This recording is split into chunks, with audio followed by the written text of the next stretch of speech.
Hi, I'm Carlo Quispe. Thank you for being with us. I'm the curator of Historietas, Latino comics as alternative histories over at the Clemente Center, which is located at 107 Suffolk Street. And our show will be up until May 31st. Today we're going to be doing a little walkthrough. I'm going to tell you a little bit about the cartoonists that we have an exhibit here today. We're also celebrating the 45-year anniversary of ABC No Rio, which is a radical cultural space nearby, just around the corner, which was the unofficial base for the radical comic World War III Illustrated, which has been around since 1979. I'm a contributor and editor to World War III Illustrated, and we have taken inspiration from both World War III Illustrated and ABC No Rio for this show. Yeah, if you can just come to focus on this little QR code. This will, if you click on that code, it will take you to all the other information for the other events and exhibits that are happening at the same time as Historietas. Yeah, another thing about our show is that the word Historietas is translated to comic books, but also to short stories or little stories. We wanted the Historietas to be related to the Historias initiative that they're doing at Clemente, which tells the stories of Latinos in New York. Okay, so we're gonna begin with Medar De La Cruz. Medar is one of the younger cartoonists that we're exhibiting here, and also one of the most accomplished. His comic, The Diary of a Rikers Island Library Worker, which was published in The New Yorker, also received the Pulitzer Prize for illustrated reporting and commentary. And we are so honored to have Medar be part of our show. I wanted to not just show his award-winning comic, but also contrast it to his early work that comes from zines that he self-published. Yeah, I'm excited to show how his work has developed and changed from the more cartoony style to this more dynamic, polished style that he's got. It almost looks like a woodcut.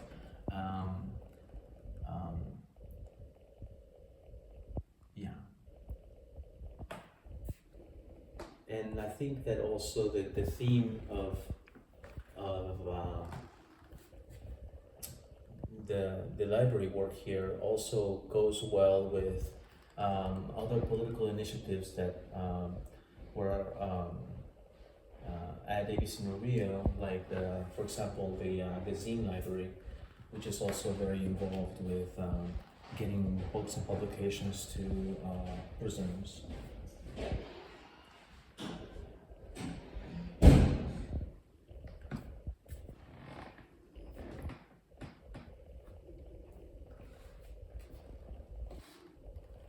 And also, I think that the idea of books and reading and education also relates well to the rest of the cartoonists that we're going to be checking out in this walkthrough.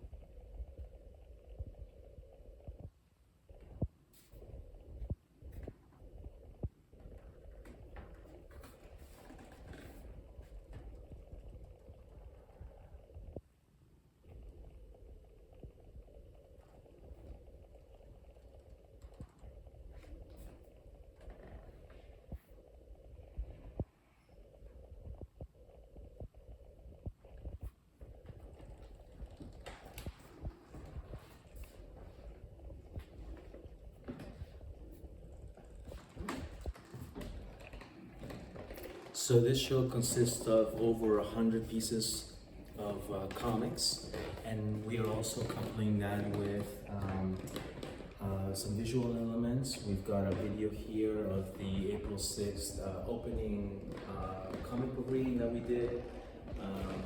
As you can see on the left there, the word Historias is the initiative that Clemente is working on that I mentioned before. And as a way to incorporate the magazine World War III Illustrated, we've also got a collection that came from PM Press. This book came out in 2014, and it shows not just my work, but also the work by Sandy Jimenez, who's also in the part of the show. He's a cartoonist and editor for World War III Illustrated since the 90s. And the cartoonist that we have here, his name is Ivan Monforte. He's a Mexican cartoonist who's working in the photonovela style.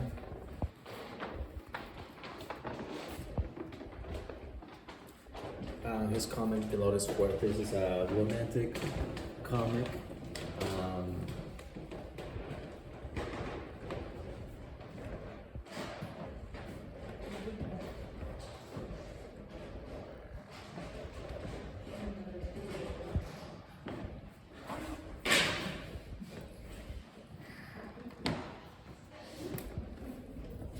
So, Dolores Fuertes is a romance comic that Ivan created. And it's a series that began in 1985, based on Mexican graphic novels called novelas, that are printed on newsprint, like these photographs. The series is exploring themes of representation, identity, ephemera, and the pursuit of love.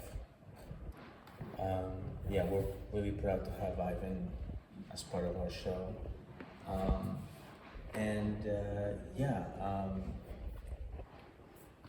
Alongside each cartoonist, we also have some publications that showcase their work. Ivan's comic before this one was featured in Jimenez Comics number 3. Which I have here, and I'm also the editor to this publication. This is a comic that Ivan made called Merida that talks about traveling back and forth from New York to Mexico during COVID. So my comic, Jimenez Comics, it's a queer comics publication that is also a socio-political comic like World War III Illustrated.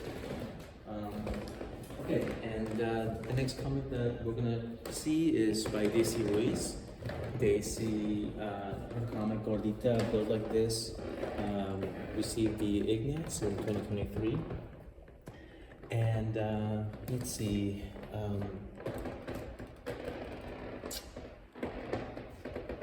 Daisy is also coming from the Bronx, and she's showing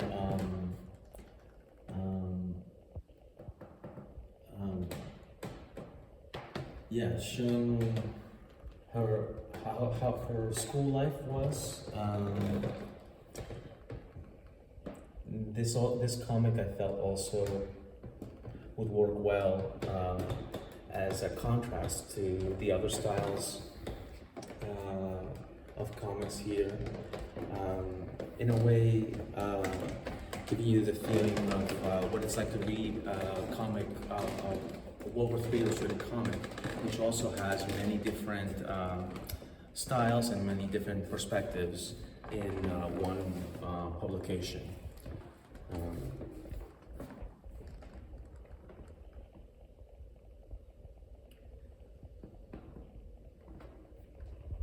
I was excited to show Daisy's work, which is very recent, alongside the artwork of someone like Velez Jr. or Sandy Jimenez, who are also showing comics that have school as a setting. when we came to the Clemente to envision what the show would look like, I realized that any work that was set in a school would work really well in this space. We have set up the artwork in what used to be a school hallway, much like the way that students' work is exhibited in schools, to just encourage the artists, but also to celebrate their work.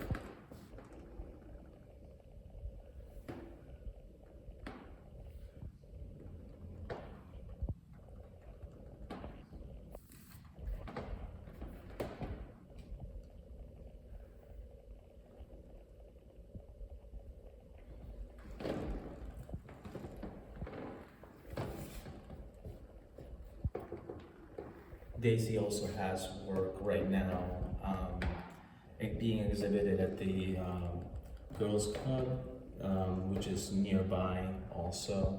So yeah, it feels only right to have Daisy be part of this exhibit.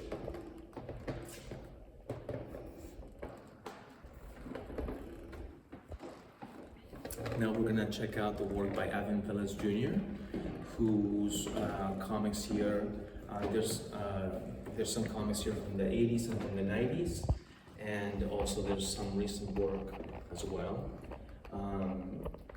Ivan is more known for his work in Tales of the Closet.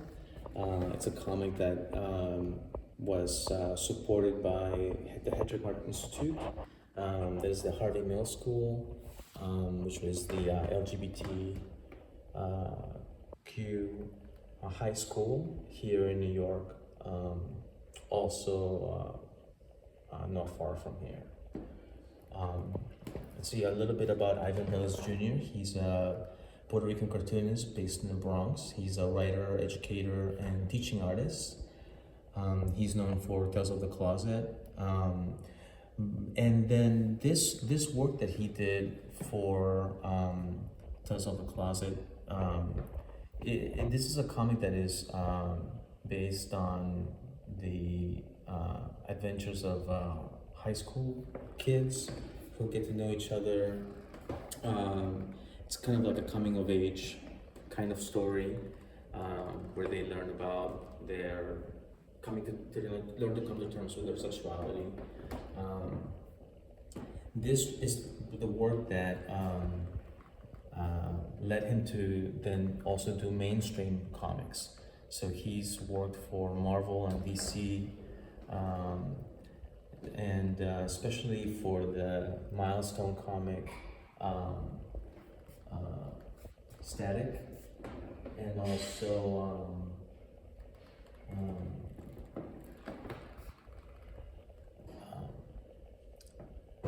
he I think really helped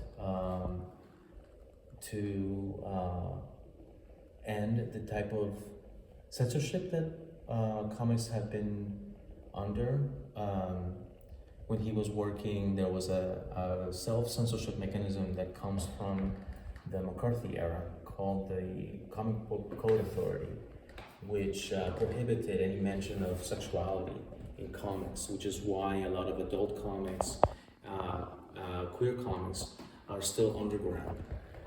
Because even though the code is not being used anymore, the last time people used it was in 2011, its effects are still being felt in comic book publishing.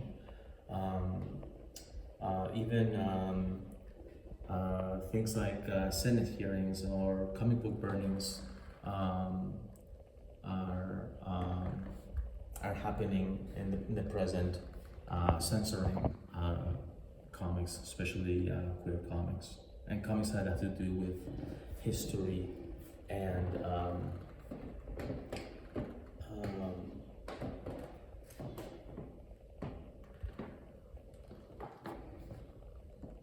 history and in progress.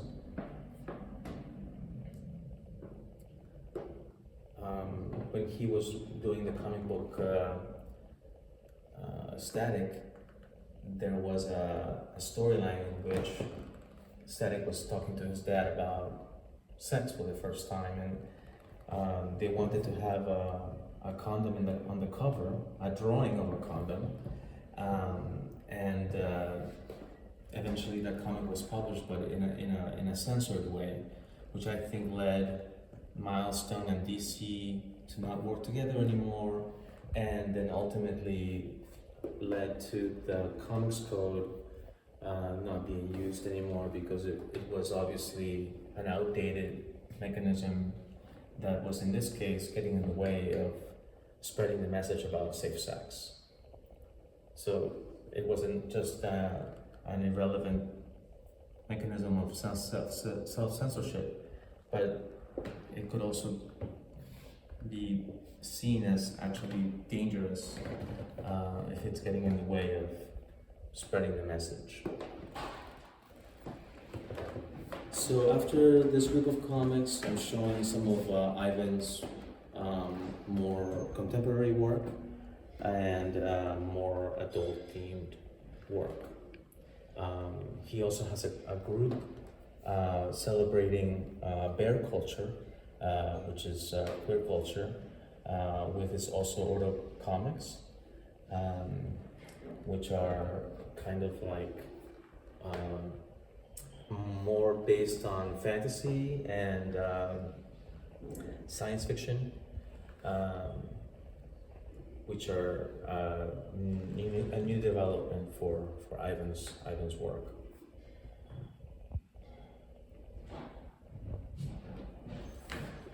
And the Ballad of Wankadam and the Root represent his more recent work, which has to do with indigenous culture and indigenous characters.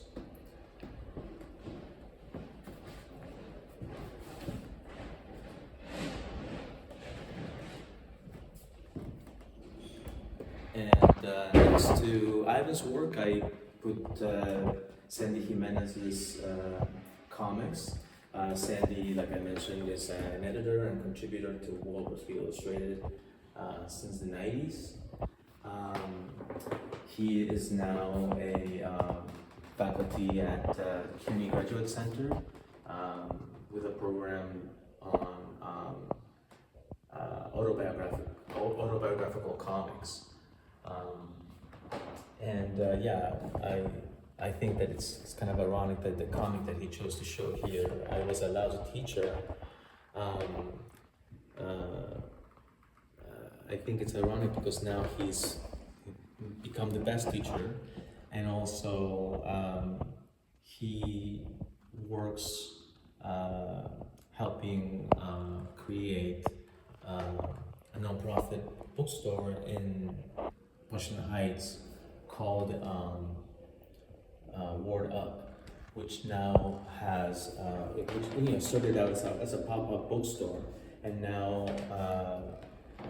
has 2 locations now. It's amazing how the bookshop not only has survived COVID, but also has actually helped the community survive, having like a free fridge for groceries in the neighborhood, but also is a place where you can also like donate.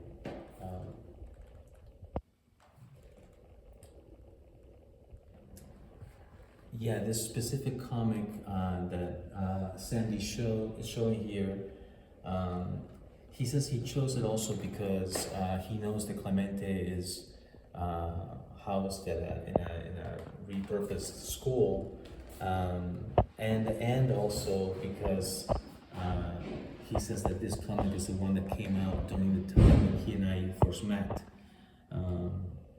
So there's another connection between us there.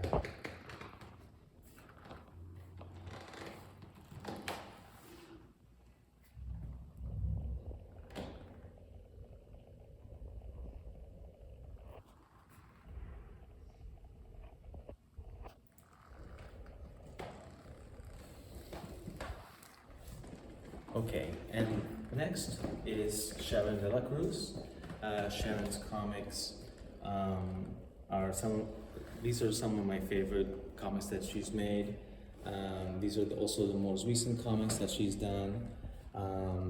Sharon is more known for her comic book graphic novel I'm a Wild Seed by Street Noise. And I'm really happy that she's part of the show. I just love this zombie apocalypse comic that she's made. She usually does work that's very slice of life, down to earth comics, but in this one she is able to incorporate the supernatural and the fantastic. I think sometimes to tell a specific truth you have to tell some fiction. This is her comic, poetry comic, and has to do with her mental state during modern times. I know that she is working on more graphic novels, and these were the last comics that she had shown publicly. I think that these comics help put the show in a more give some context to what we're all going through, but are a good contrast to what the other comics that we're showing, and the comics that we're closing with, which is my comics over here. So like I said, I've been working with World War III Illustrated since the early 2000s, and one of the comics that I did for them for their food issue was called Food Not Wars, which is inspired by the work that Food Not Bombs do. Food Not Bombs were also housed at ABC No Rio, and this is the story of one of their volunteers. It's showing the challenges of being a volunteer for an organization like this, but ultimately how it's an alternative to the capitalist world that we live in.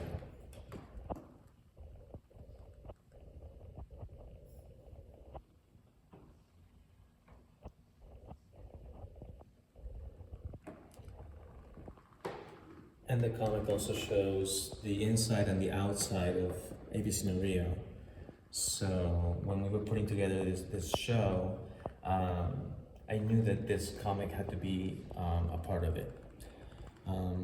The other comics that I'm showing are based on my real life family.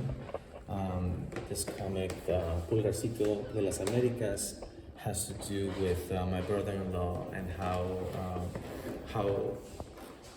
he was deported in 2007, even though he's a legal resident. And it's not just showing the story of our family, but also a larger story of how ICE came together as an agency. It used to be two different agencies. It used to be immigration and customs, but after 9/11, they became one agency that further criminalized immigrants. I'm also showing an early comic that I did to contrast it to comics that I've made that are more recent, just to show the differences in style, but also these two comics also share one protagonist, which is the character Isabel, who's based on my sister. So in the first comic, she has a very young child back in 2007, and then almost 20 years later, her son is a full-grown man, and she is the head of her family. And so in this comic, set in 2020, I'm showing how Isabel is working at a nursing home where then Governor Cuomo sent COVID patients to. And so in this comic, again, I'm not only showing what she's going through personally, but also this larger story that is taking place around her that involves the governor.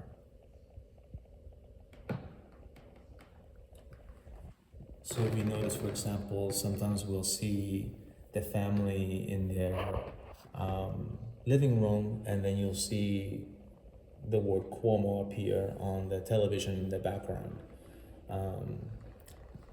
This is like trying to show the changes that are happening around her. At the same time, she's going through her ordeal, surviving getting COVID, and also the stress that she's under as a essential worker.